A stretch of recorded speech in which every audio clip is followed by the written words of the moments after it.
So for those of you who are unaware, human trafficking is a modern-day form of slavery, and it exploits victims through forced labor or sexual exploitation. Victims of these crimes endure severe physical and emotional abuse, and Crime Stoppers of Halton, alongside our many partners here today, aim to put an end to this vile crime.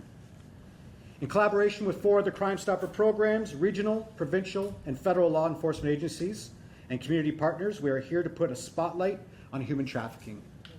We aim to educate the public through social media, public engagement, and community outreach. In collaboration with our other programs, we're offering the maximum award that we can give. So for anonymous tips to our line that results in the arrest of a potential human trafficker, you will be guaranteed the $2,000 maximum reward. This is a collaboration, as I said. That reward will be paid by all programs collectively, so we can ensure that we can get as many people off the road as we can and addressed in the courts and get those victims the help that they need.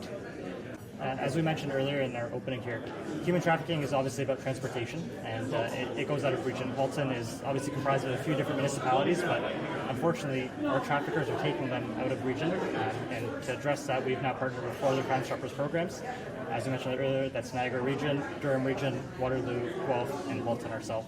So the 5 of us collectively are addressing this and collectively agreeing to pay out a $2,000 tip to anybody who gives us a successful tip leading to an arrest. And obviously we're independent organizations, each of our Crime Stoppers programs, but we all have the same mission, and that's to address crime and reduce it. And something like human trafficking, it requires collaboration. It requires us to go out of region and work with our partners who are willing to work with us. And fortunately, 4 other programs were on the exact same page, and they supported us. Yeah.